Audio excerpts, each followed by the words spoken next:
Бүгдээ хамтдаа Лук номын 18 дугаар бүлгийн 15-аас 17 дугаар ишлэгийг өнөөдөр уншъя.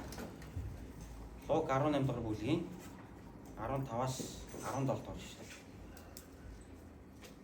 За, та бүхэн гаргасан бах би чангаар уншиж өгье.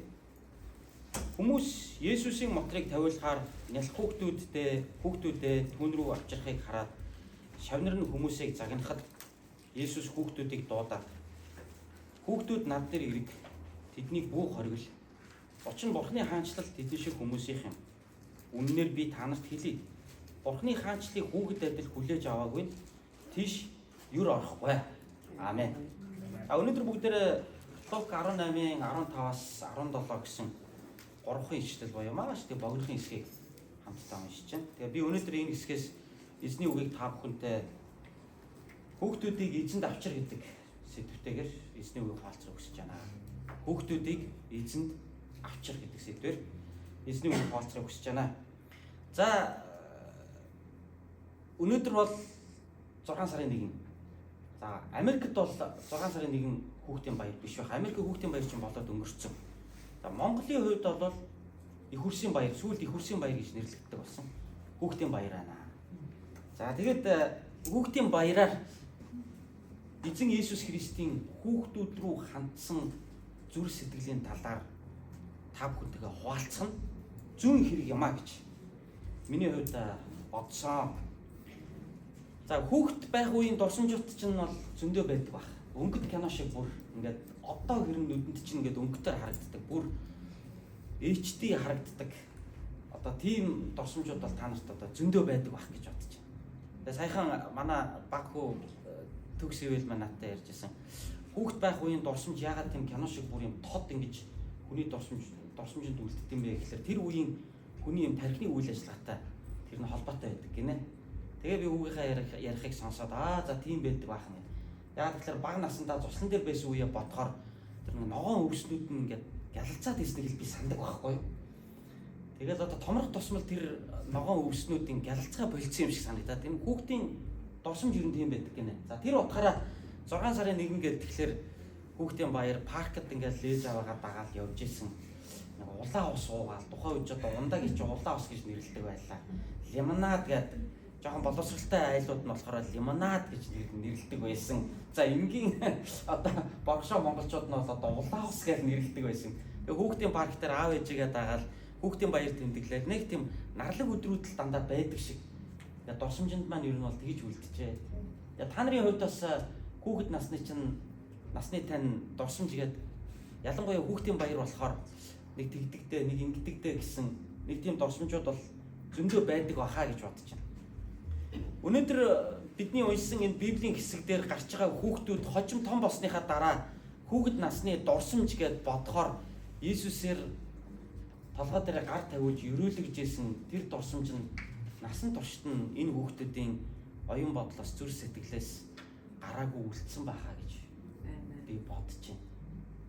Яагаад тэгэхээр хүүхдүүдээ авчраад эцэг эхчүүд Иесусээр өрөөлөхийг маш хүсэж байсан. Ер нь эцэг эхчүүд бид нар хүүхдүүдийн төлөө үргэлжил сайныг хүсдэг шүү дээ.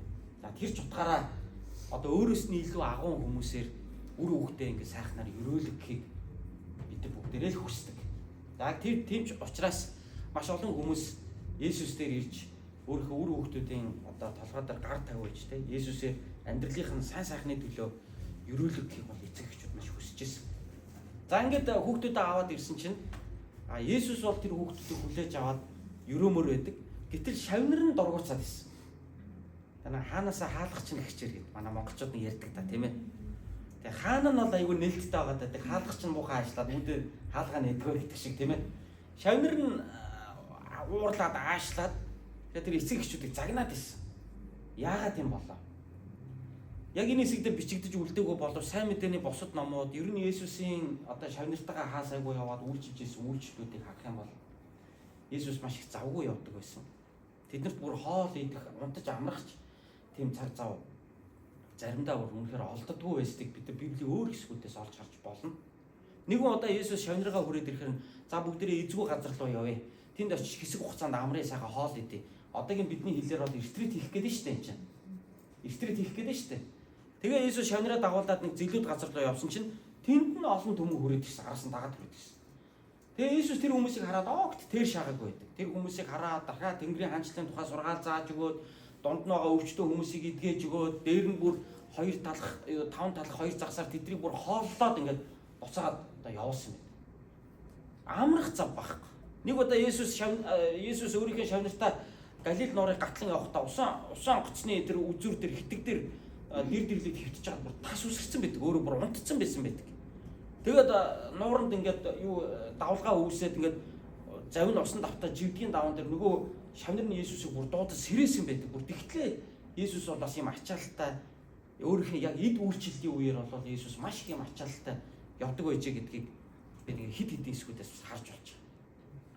Өөр бас нэг хэсгийг би дурдмаар байна. Есүсийн ээж дүүнэр нь Есүсийг нэг айлд суугаад хоол идэнгээ тэр айлд ингээд пиг тэр зочны өргөөр дүүрэн ирсэн пиг хүмүүст нь Есүс сургаал заагаад хоол идээд ингээд байж байхад гадаа нь Есүсийн ээж дүүнэр нь ирчээд гараа тэр айлыг гихтээ харъя гэж хүүхдээ аваад олж аваад явъя чим ингээд манай нэг эцэг эхчүүд нэг алга болсон хүүхдээ нэг олж аваад нэг загнаад гараас төрлөг гэлүүгээ явдаг шиг Есүсийг бүр ээж бүр дих гэж ирсэн байдаг. Тэгээ гадаа ээж чинь ирсэн дуудуулж байна гэдэг. Дотроос гарч иж чадахгүй шүү дээ Есүс. Яг урд тайзан дээр номлоод байгаа аахгүй юу? Одоогийн манусыг харуул. Тэгээ бүр нэг хүн ингээд ээж чинь гадаа ирсэн, дүүнэртэй чи ирсэн, авч явах гээд ирсэн хүлээж яана гэдэг. Тэгсэн чинь тэр Есүсийн яриаг сонсч ирсэн нэг хүн бүр тэгж хэлсэн байдаг те. Тань шиг ийм хүний ээж одоо ямар ерөөлтэй вэ гэж те. Ийм гайхалтай хүүтэй ээж одоо ямар сайхан бэ гэж одоо тэр нэг бүр хүн бүр дуу алдахад нь Есүс юу гэж хариулсан бэ гэхээр хэн бурхны үгийн дагуу амьдрын тэр хүн бол миний ээж, миний дүүнэр юм а гэж Есүс бас хариулсан байна. Тэгэхээр энэ бүгдээс ингээ харах юм бол Есүс маш завгүй ингэж үйлчилдэг. Заримдаа бүр үнэхээр амрахч завгүй, тийм хоол идэгч завгүй ингээд явдаг байсан. Тэгэхээр шавнар нь бас дагаад бол үнэхээр ядарч исэн баг. Эндээсээ болоод хүн ядраад ирэхээр стресстэй юм ууртаа болчдөг хүмүүс бас байдаг. Тэгээ та нар бас тэгдэг байж бас магадгүй. Тэгээ хүн зүгээр юм ярихаар өөрөөс нь хар яргаад байдаг те. Ууртаа олч тохиолдол бас байдаг баг та нарт. Тэ ялангуяа ингээ олоолаа бөөндөө явж байгаа үед хин ямар ааш харан шинтэй вэ гэдэг чинь бас гоё харагддгийг шүү дээ. Ер нь бол бас тийм ээ. Тэгээд шавнар нь яг ийм үед бол нэлээд ууртай юм одоо адгуу болж исэн байх гэж бодож байна. За яг ийм үед дуусахгүй те нөгөө хүмүүс ч өөрсдөө Есүсийн сургаалыг заана. Өөрсдөө өвчнийг Есүсээр идгээл юм. Өөрсдөө Есүсээр асуудлаа шийдүүлнэ. Дээр нь бүр болоог ингээ хүүхдүүд хүртэл дагуулж ирээд тэгээ бүр ингээ оочрлоо зогссон. Тэгээ Есүсээр хүүхдээ ерөөлөх гээд байдаг. За тэр байдлыг нь шавнар нь харахтаа үнэхээр төгшөөс. Тэр шааж байгаа байхгүй. Одоо Есүс битгий хэлдэг. Есүс бол тэр олон мянган хүнд үйлчилж байгаа үед бол бас аргагүй ойлгож болж штэ хэдүүлээ. Зүгээр би өөрхөн 3 хүүхдийг заримдаа та нар яаж тэр шаадаг вүлээ. Мэдж байгаа штэ тий. Заримдаа нэг ядарсан үед хүүхдүүд чи энд тэндээс чи ирээл хувцснаас чин зулгаагаад мөрдөг өрчиг гүйж гараад өөр дээр чин гараад юм асуугаад ингэх үед цаашаа. Тэ дараа гэж ээж аваад хүүхдүүдээ нэг заримдаа тэр шахах үе ч гэсэн бас байдаг штэ. Тэгэхээр энэ шавнарын сэтгэл зүг бол бас ойлгож болж байгаа юм л та. Тэгээ шавнар чинь уурлаад байна шүү дээ. Одоо амармаар байдаг те. Энэ хүмүүс одоо ерөөсөө эзэнд маань ерөөсөө амрах боломж олох байхгүй. Тэгээ эзэн нь амрахгүй болохоор чинь шавнар нь амарч бас болдохгүй байгаа байхгүй дээ чинь. Эзэн нь тэн завгүй хүмүүсийн төлөө залбираад үйлчлээд ингээд дахад тэн борон тасарч яваад хадны араар ороод унтцсан байж бас энэ болохгүй үстэй те. Тэгэхээр энэ чинь нэг үйлчлэл дуусаагүй байхад ингээд тэнд ерөнхийдөө гоцоогоод ингээд туслаад ингээд байж л ах хэрэгтэй болчиход байдаг. Тэр нь чи ядарч जैन төгшөөж जैन. Тэгээд нөгөө хүмүүс чинь дуусахгүй байна те. Магадгүй зарим хүн бүр 2 3 давтаж ирж जैन. Тэгээд эренгүүт үнэхээр юм ядраад тэг хүмүүсийг тэр шах төгшөөх юм байдалд бол орж байгаа. Би ойлгож байна. Тэгээ би өөрөө пастор хүн. Хар залуу наснаасаа л би цуглаанд явсан. Өсвөр наснда би чи 17 талаа цуглаанд ирсэн шүү дээ. Тийм ээж наснда би чи эзэн Есүс Христэд итгэсэн. Тэгээд 20 дөнгөж гараад одоо сүм цуглаанаа байгуулж ялла 26 наснда пастор болж ялла. Тэр үеэс жохош одоо 23 жил өнгөрцөн байна. Хар залуугаараа 20 хэдэн жил пасторлцсан гэдэг ингээ байж байгаа байхгүй. Тэгээд заримдаа төсөөлөгддөг. Үнэхээр заримдаа ингээд хүн болгон ирээл нэг пастораа залбиулчих гал, хүн болгон нэг пастораасаа зөвлөгөө авчих гал. Уу яг тэр хүндлээд ингээд намайг сонсоод надаар залбируулах гад гэдэг ингээд явж байгааг нь харахаар бол гоё л доо мэдээж. Одоо хин ч гэсэн хүндлэл бол дуртай л байдаг. Гэхдээ тэр бүр ингээд өөр болоод ирэхин цагт заримдаа үнэхээр ядарч байгаа тохиолдол бас байдаг. Жишээ нь сая Чикагогийн конференц дээр бид нар хамтдаа явцгаалаа шүү дээ, тийм. Энэ 2 өдөр бол бидний бүр ерөөсөө ингээд толгоо бүр ингээд бүрх ерөөсөө задарчих гадсэн тэнд ерөөсөө. Яасан гэхээр чөлөөт цагаар надад чөлөөтэй байх ямар ч боломж тэнд олдохгүй гадсэн. Би энийг ингээд тэр шаасандаа ярьж байгаа юм биш. Зүгээр энэ нөхцөл байдлыг ойлгож ийн гэдэг утгаараа би хэлэх гээд байгаа юм. Тэгээ би хүмүүсээ аваад очлоо, хүмүүсээ байрлууллаа. Хэн хаана яаж ийн, ийж ийн, идэж ийн, ууж ийн, өвдөж ийн, хавдж ийн, бүгдээрээ бүрэн бүтэн байна уу, бүгдээрээ сайн байна уу? Тэр тал дээр би байнга санаа тавьж яваа. За тэгэл урд гараа номлоно, залбирал өдөртнө. Бууж ирээд кофений цаг болоод завсарлаад кофе авах гэдэг энэ хүн ирээд зогсон, нэг зураг авахулаа л гэж байна. Нэг юм яриа л гэж байна, нэг юм залбируулаа л гэж байна. Ийшээ ирсэн чинь нэг хүн нэг юм яриад тэгсэн шүү санаж байгаа мэдж байгаа шүү залбирж байгаа шүү бурхан ивэх болтугай гэдэг ийшээ эргэж гэсэн чинь энд нэг дарах юм үлдээ фильтрастра намайг санаж байна уу 3 жилийн өмнө тантай DC-д уулзчихсан шүү дээ гэдэг. Өө санаж нэг би чи өөрөө их тийм одоо харилцаан дээр их тийм kind төрлийн хүн болоод ш тэр үү нэг өөрийгөө магтчихлаа те уучлаарай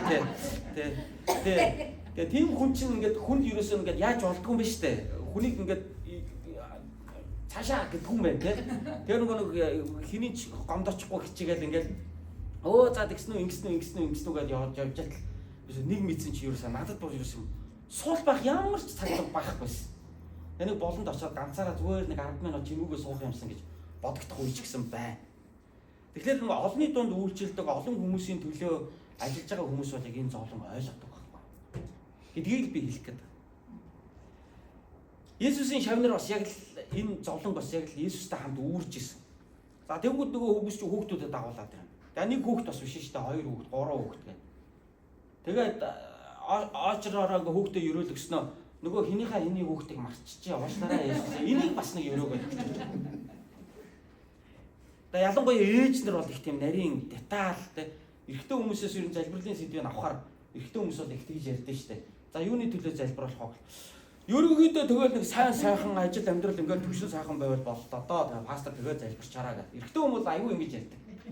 Эмэгтэй хүнээс залбирлын сэдвийг сонсохоор тэрний тэгээ салах гээд байгаа байхгүй юу? Тэгсэн чинь тэрний төлөө тэгээд залбираад манай тэрний сүүлдээ бүр ингээд байхгүй тэгээ бөөндөө залбирчаар та бөөндөө залбирчлаа гин зарим ээж нар чинь миний тэр хүүхдийн тэрний нэрийг хэлсэнгүй гэдэг. Бүр заримдаа бүр тэг юм. Нэрийг хэлээгүй болохоор бурхан сонсохгүй байгаа юм шиг. Бурхан ингээд дээр залбир сонсож байгаа бурхан маань ингэнэ шүү дээ. Чи тэрний нэрийг хэлээгүй шүү. Би тэрийг мэдэхгүй байгаа шүү гэж. Бурхан ингэж хэлэх юм шиг.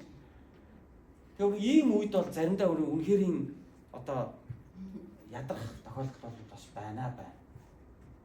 Тэнгүүт Есүсийн шавнар бол одоо тэр шааж байна л та. Та нар багшийг ядарч ядж хахад дээр нь хүүхдүүдэд авчраад байна.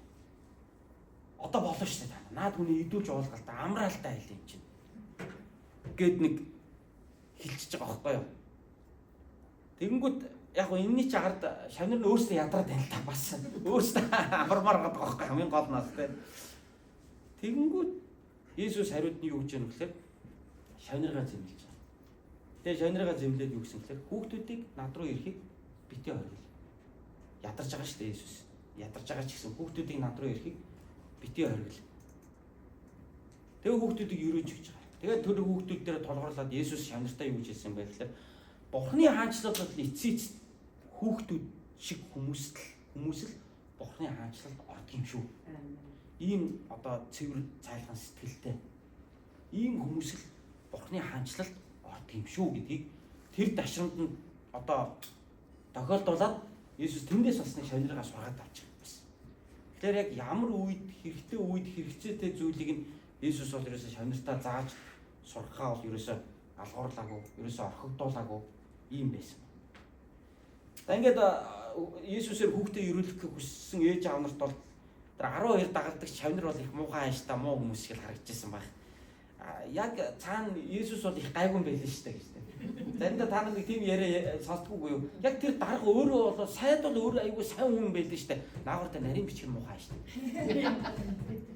Тэгээ энэс болоод нэг тийм яриа гардаг те нэг хаанаасаа хаалгах чинь юм аа. Нөгөөх нь ажлын цаг яриад байдаг. Заримдаа манай энэ NYPC-ийн энэ байрыг Индонезиуд тэгээд энэ оюутны үйлчлэлийнхэн 7 хоногийн дондор манай энэ байрыг түрээсэлдэг. Яг манай энэ Нью-Йорк Presbyterian чуулган биш энэ өөр гадны христчин байгууллагууд ирээд манайх чинь том байртай, том заалтаа учраас өөр байгууллагууд ирээд ингэ түрээсэлж байна л да. Тэгээд дуусчих. Тэгээд тэр үед яг нэг менежер би яг зовлонгоо эдэлдэг байхгүй. Би бол ингэ бүгдийг хөөж гаргаад хаалгаад өгчөөд гэрлээ онторгаад маргааш өглөөний залбирал энэ чинь 5:30-д эхэлнэ. Би чинь 5 цагт босох ёстой хүн. Тийм үстэй би ч бас ажиллаа одоод байна. Гэтэл нөгөө хүмүүс чинь ингээд 7-оос эхлүүлээд 9-10 гэж цуглаан дуусаад 11 хүртэл сонжралтаал гарч өгөхгүй. Тэгэл нөгөө хамаг ширээ сандлын маань наашин цааш нь олгаа хийсэн. Тэгийг хэрэгслээ маань бүгдийг сонин болгоо хийсэн. Гараад явах нь би бүгдийг янзлаа зэгцлээд хаалга үүдээ төгчээд ингээд бүх юмаа ингээд базаад ингээд сайхан чин там болгоод маргааш өглөөний хамдаа бэлдээд ороод унтмаар байгаад байдаг. Тэнд нэг хоёр нөхөр юм яриа салдгаа ярьсан. Болдог бол очиод хоёр гараад ярьчих гэж хэлжмээр санагдаад байдаг. Тэгээд яг тийм үед чи очиод ингээд жоохон ууртайхан шиг юм уу, жоохон эвгүй хандлахаар та нар одоо дуустал цаг маг чи хизээ юм бэ энэ ч одоо энэ түрээсээ чинь цаг маг болцсон биш одоо гаралдаа гэж хэлчих юм бол яг миний тэр аашаар тэр хүмүүс манай цуглааны төсөөл. Өө Нью-Йорк Presbyterian чуулганы чинь тэр нэг хүн буу хааштай байл. Тэр нэг хаанаасаа хаалгах чинь гэдэг чинь ингээл харагдаж байгаа юм л да. Цаад хүмүүс нь болохоор зөвшөөрчөөд байдаг. Наа яг ажиллаа хийж байгаа хүмүүс нь болохоор аашлаад байдаг. Тэнгүүд энэс болоод тэр хүмүүс магадгүй манай цуглааны байрыг дахиад түрээслэхгүй. Тийм болохоор яг энэ тохиолдолд би яах ёстой? Эзэн дотор тэр хүмүүсийг энэ чинь эзний хүмүүс шүү дээ. Би чи эзний хүмүүст үйлчилж байгаа шүү дээ. Тийм учраас би хүлээх ёстой гэдэг нэг юм өөрийнхөө сэтгэлийг дахин сунгаж тавих шаардлагатай болчихж байна. Есүсийн шавнырын хувьд бол яг тийм чаленжтай тулгарч байгаа байхгүй. Яг энэ үед Есүс яаж яах гэхээр шавнараа зэмлээд хүүхдүүдийг та нар над руу ирэхийг бүх хоол. Хүүхдүүд иржлэг. Би хүүхдүүдийг өрөөнө. Тэгж ярих юм бол Бурхны хаанчлал гэдэг чинь хүүхдүүд чиг хүмүүс юм мэдв.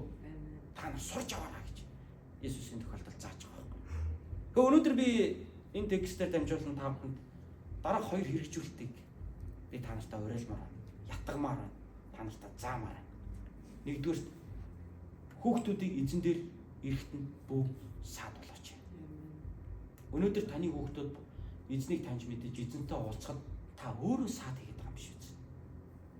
Магадгүй таны нэг залхуу байдал, магадгүй таны нэг тэр шаасан байдал, магадгүй таны нэг одоо юу гэдгийг нэг өөрөө эзэнтэй цаг гаргахгүй байгаа байдал, таны өөрийн залбиралгүй байдал, таны өөрийн нэг юм идэхгүй байдал тань хүүхдүүд таны эзнийг таньж мэдэж цуглаанд ирж Иесусыг багаасаа ойлгож мэдэж Бурхны ивэл өрөөлөөр дүүргэгдэх тэр боломжийг бид өөрсдөө ч мэдэхгүй бологлоод явж явах тохиолдол бас байдаг шүү.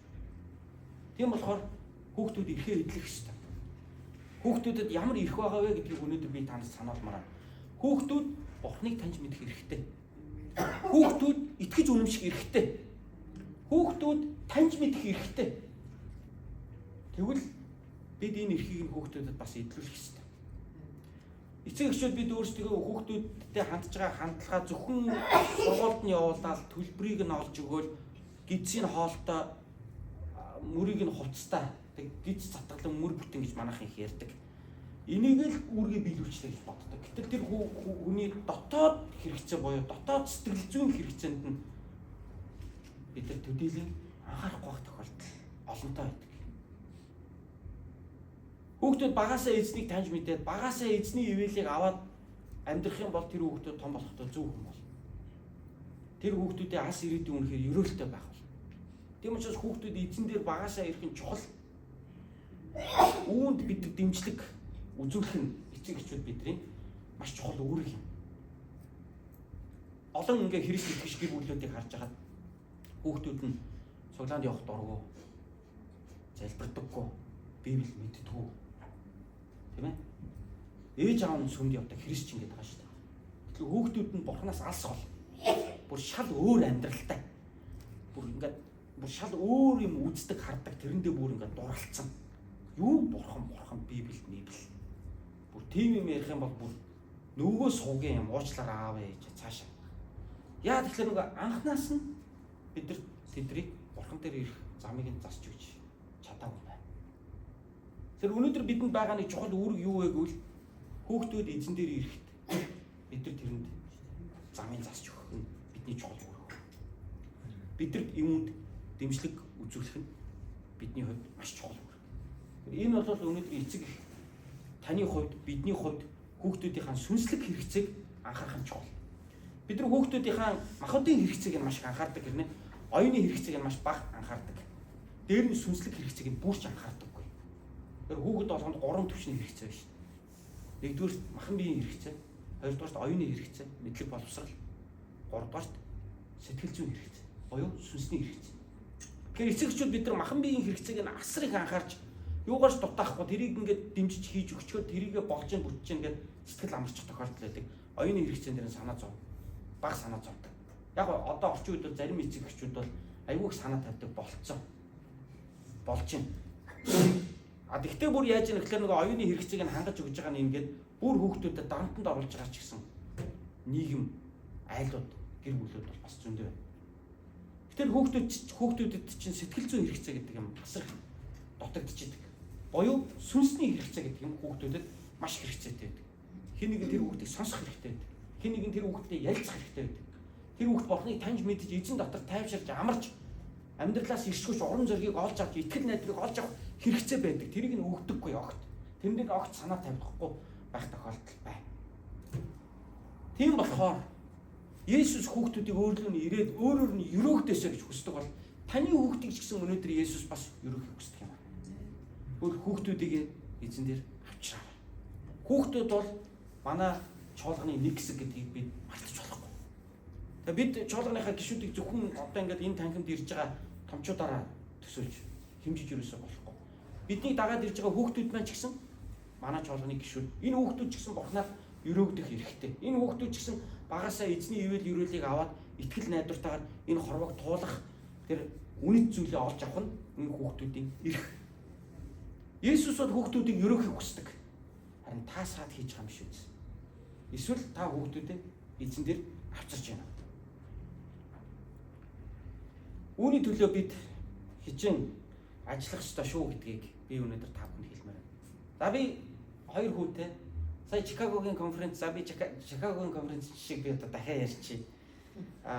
Итгэлийн өвлөлцгээ гэдэг үндсэн том сэдвээр энэ конференц маань хийгдлээ. Надад оногдсон номлолын маань сэдв юу байсан бэ гэхээр гэр бүлээ одоо эзэн дотор дагуулах буюу үр хүүхдүүдтэй итгэл үнэмшлээ өвлүүлэх гэсэн тэр сэдв бол надад оногдсон байсан. За тийм учраас би тахилч Илигийн тухай, за түүний 2 хүү, мөн Самуэлийн 2 хүүгийн талаар бол би ярьсныг бол та нар бүгдээрээ мэдчихэж байгаа.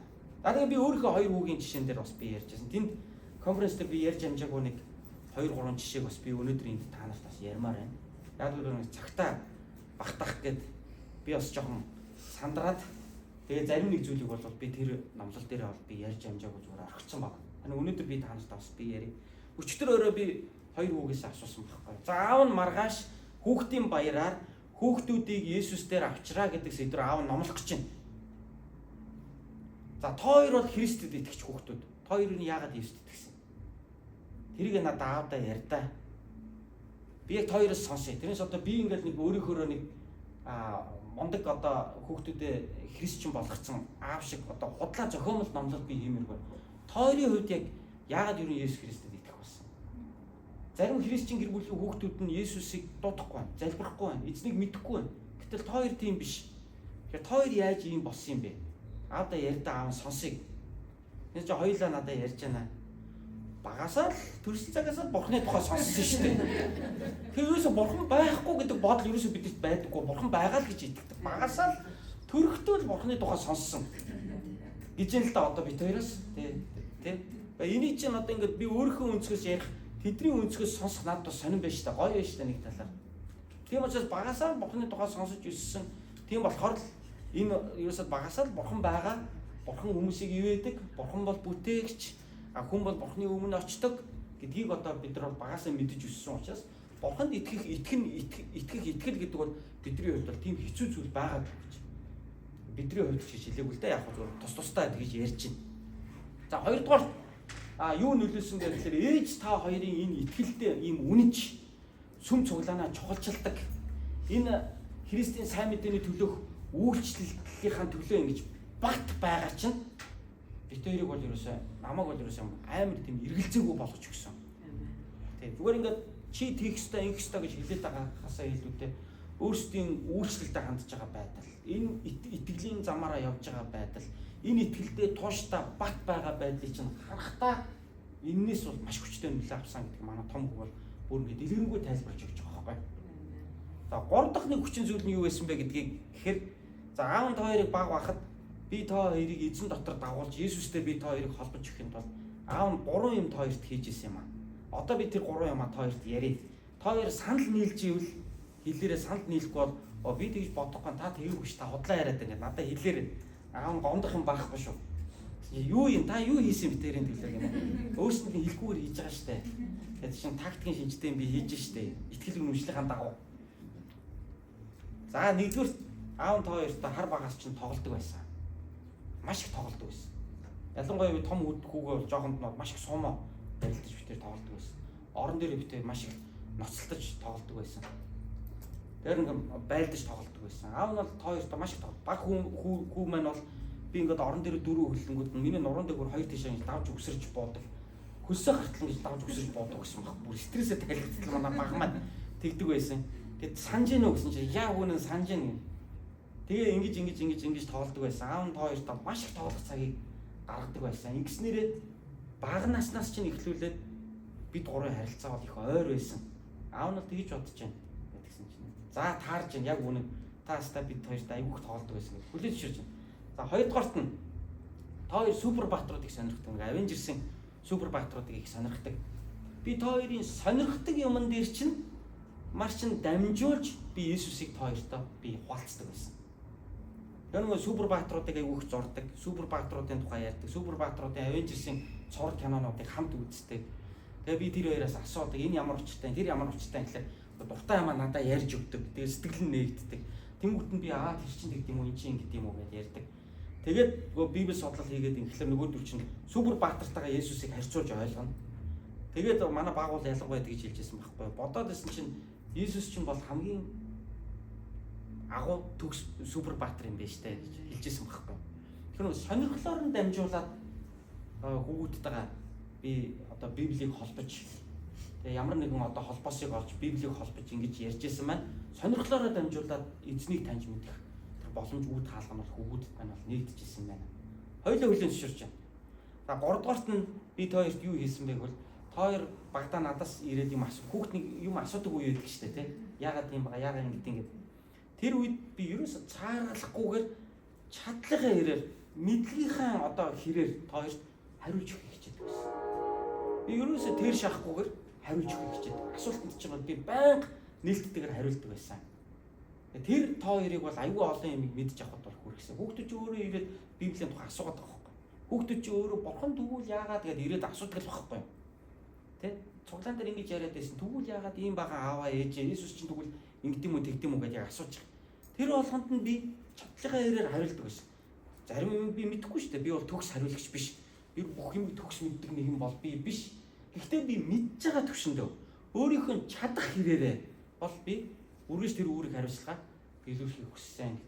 За би энийг ингэ хэлсэн чинь энэ 3 зүйлийг бол хүүхдүүд 2 хүн маань хоёулаа хүлээн зөвшөөрч.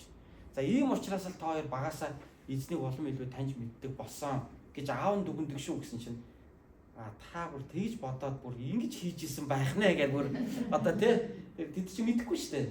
Тэгээд одоо эндээс өөрсдөө бол мэдэж аваад за тийм байна. Санал нийлж байна. 2 хүн болов. За тэгвэл аав нь маргааш номлол дээр энэ жишээгээ хуваалцлаа шүү гэсэн чинь тэгээ гэсэн. Тэгэхээр би өөрийнхөө хийдэггүй юм худлагаасаа зохиож би яриаггүй. Би хийгээд үр дүнгүй өгсөн зүйлээ өнөөдөр би эзний үгтэй холбогдуулан хэрэгжүүлэлт болгон та бүхэнтэй хуваалцж байгаа маань энэ. Бид яаж өөрийнхөө дараагийн үеийг эзэнтэй холбох юм бэ? Би саяны хуваалцсан 3 зүйлээ танд санал болгож байгаа. Энд байгаа хүн болон эцэг эхчүүд.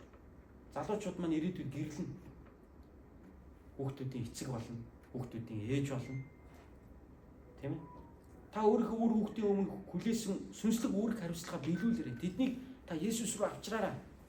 Есүс рүү авчрах нь зөвхөн гараас нь өглөө цуглаанд авчраад хайчихын нэр биш. Тэр доор хүүхдийн цуглааны өрөөнд оруулаад багштай даатахад орохын нэр бас биш л дээ. Ер нь хүүхдийг эзэнтэй холбоно гэдэг чинь өдөр тутмын л харилцаа. Энэ ганцхан бүтэн сайнны цуглаанаар хэмжигдэхгүй. Энэ зөвхөн цуглаан дээр болж байгаа хөтөлбөрөөр хэмжигдэхгүй. Хүүхэд өдөр бүр ээж аваагаа харж байгаа, өдөр бүр хоолоо идж байгаа. Хоолоо идэхдээ залбирж байгаа тэр залбирлаас өвчин шаналлыг тэр гэр бүл даван гарахтаа залбирж байгаа тэр залбирлаас санхүүгийн бэрхшээл, амьдралд ирж байгаа төмөн янзын зовлон бэрхшээлийг аав ээж хоёр нь нийлээд залбираад Бурхны үгийн дагуу шийдэж байгаа тэр шийдвэр, тэр ялалтуудыг хүүхэд харж өсөхдөө хүүхэд эндээс эзнийг таньж мэдчихэдэг. Юм учраас хүүхдүүдтэйгээ цаг гаргадаг, тоглодог байгаарай. Хүүхдүүдийн асуултанд хариулдаг байгаарай. Мөн та нар хүүхдүүдийн юунд дуртайг нь олж мэдээд тэр дуртай зүйлээр нь хүүхдүүдийн сэтгэл зүрхтэй холбогдоор. Маш олон аауд хүүхдийн сэтгэл зүрхтэй холбогддог байдаг. Маш олон ээжүүд хүүхдүүдийн сэтгэл зүрхнээс хол явж идэг. Хэзээ ч аавдаа юм уу ээжтэй сэтгэлээ нээж ярьж үзээгүй хүүхд зөндөө байдаг штэ. Сэтгэлээ нэгээд ярьсан биш эргээд буруутан болдог. Дараа нь хэрүүл болоход сэтгэлээ нэгээ ярьсан сэдвийг нь буцаагаад өөрхний эсрэг ашигладаг. Ийм ээж аав ч гэсэн байдаг штэ. Тэгээ мөнхөд эцэг гэхээс сэтгэлээ хааж байгаа ийм хүүхдүүд ч гэсэн байдаг. Тэрийг ч мэдхгүйгээр явж байгаа ээж аав байгаа штэ. Тэгэхээр бид хүүхдүүдийг эзэн дээр авчрахын тулд учир байна. Хүүхдүүдийг зүгээр авчраад эзнэр гар тавиулаад ерөөлгөнө гэдэг бол нэг хэрэг. Тэгж авчрахын тулд учир байна. Бүгдээ үүнийг хамтдаа хийцгээе гэж би өнөөдөр та бүгдийг уриалмаар. Хүмүүс хүүхдүүдэд дагуулж ирээд Есүсээр ерөөлгсөн. Тэгвэл та хүүхдүүдээс дагуулж ирээд эзнэр ерөөлгөөрэй. Тэр эзний ерөөлийг та өөрийнхөө үр хүүхдүүдээр авахуулаарай. Авахын тулд дараах зүйлсүүдийг хийж байгаа. Тэрний юу гэвэл та өөрөө итгэлээр амьдрал. Та өөрөө бурхантайгаа харилц. Та өөрөө зүв бай. Тийм ээ? Та өөрөө хүүхдийнхээ сэтгэл зүрхтэй холбогд. Тэгээд та хүүхдийнхээ сонирхлоор нь дамжуулан холбогд. Тэгээд та тэр жишээ, тэр үлгэр жишээг та өөрөө үр хүүхдүүдтэй үзүүл. Энэ бол ямар ч цуглааны хүүхдийн хөтөлбөрөөс илүү хүчтэй байх болно. Би Монголд үйлчилжсэн Британий орос чуулганыханда би үе хэлдэг байсан. Хамгийн сайн хүүхдийн цуглаан бол танаа гэр бүл өөрөө шүү. Хамгийн сайн хүүхдийн багш бол эцэг эх та өөрөө шүү гэж би хэлдэг байсан. Тэгээ өнөөдөр ч гэсэн би үүнийг та бүхэндээ давтаж хэлхийг хүсэж байна.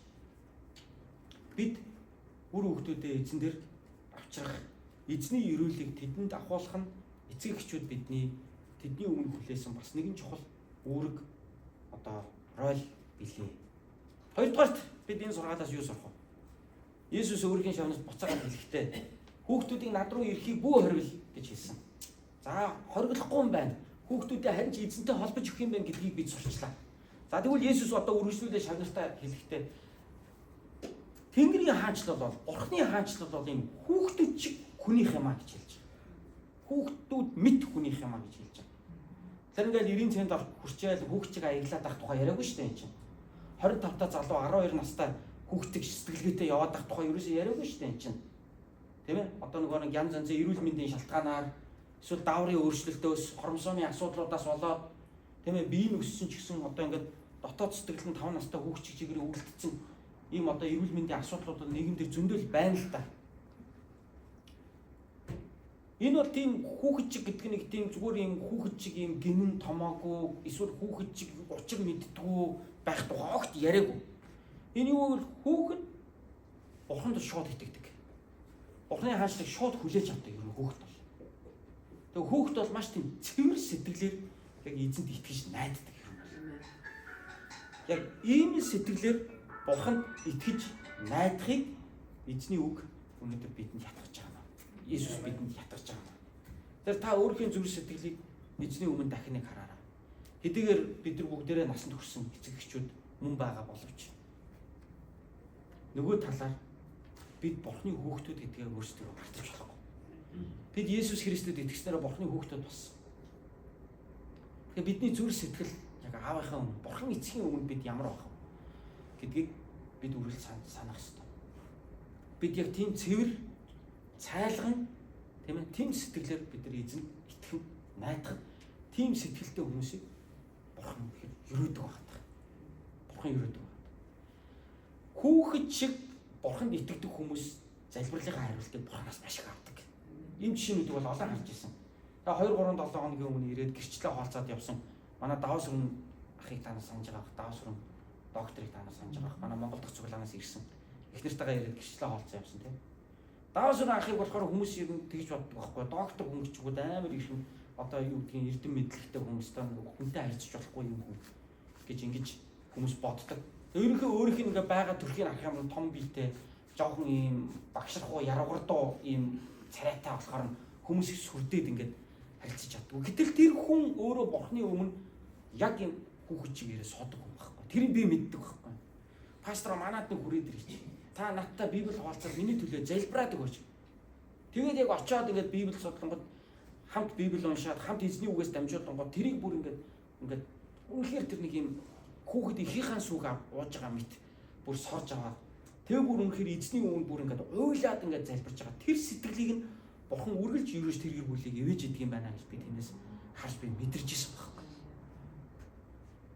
Тэгэхээр зүр сэтгэлээрээ бид яг хүүхэд шиг тийм цайлган цэвэр итгэлээр бурхны өмнө хандах нь тийм хүмүүс л бурхны хаанчлалд ордог юм а гэдгийг Иесус хэлсэн. Тэгэхээр тийм сэтгэл, тийм итгэлээр бүгдээрээ бурханд хандаж итгэж амьдцгаая гэж. Өнөөдрийн сургаалыг би дахиад базын хоёр чухал хэрэгжүүлэлтийг бид ярьлаа, тийм ээ. Нэгдүгээрх нь бид хүүхдүүдийг эзэнтэй холбох үүрэгтэй хүмүүс юм.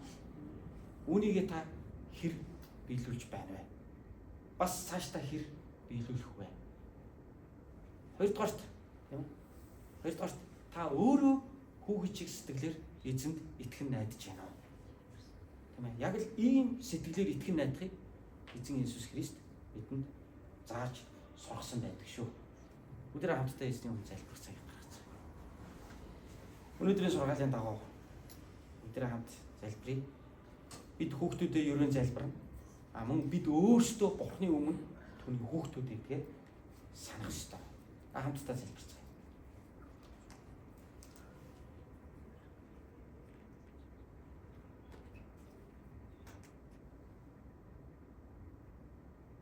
Гайхамшигтай бурхан аав минь. Та бол бидний эцэг. Учир нь та хүн төрлөختнийг бүтээсэн. Та бидэнд амин амьсгалыг хамраар минь оруулж, амин сүнсээ та бидэнд өгсөн. Үүнийг тань бид нар бурхныг мэддэггүй хүмүүс хүний мэс, хүн чанар гэж бас ярьдаг. Их эзэн бид бол таны тасархай. Бид бол энэ дэлхий дээрх таны дүр зураг. Бид тантай адилхан байхаар хүн болгон таны ямар нэгэн сайн талыг өөрийнхөө амьдралаар харуулахаар бид энэ хороо дээр хүн болон мэдлсэн. Хүн төрлөختөн бол таны бүтээл, таны үр удам. Бид зөвхөн махан биеэрээ таны үр удам байгаа зогсохгүй. Бид эзэн Иесус Христийг таньж мэдснээрээ таны үр хөвгтөд болсон. Аваа.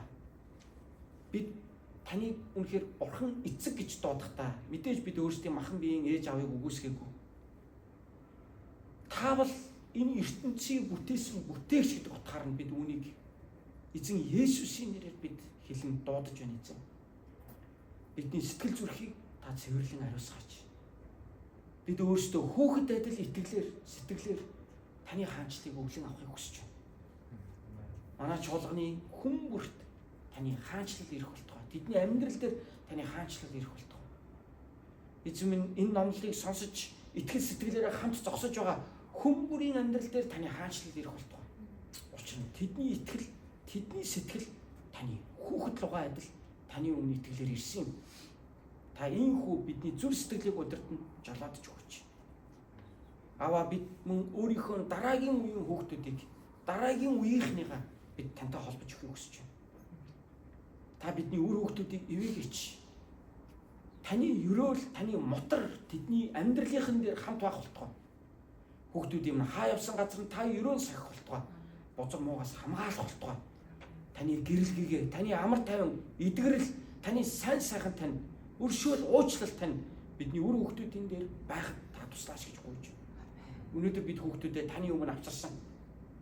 Хүүхдүүдийн минь дээр таны өрөөл хамт байх болтугай. Талархан эзэн аврагч Есүсийн нэрээр залбирanгуй ярьлаа. Аамен.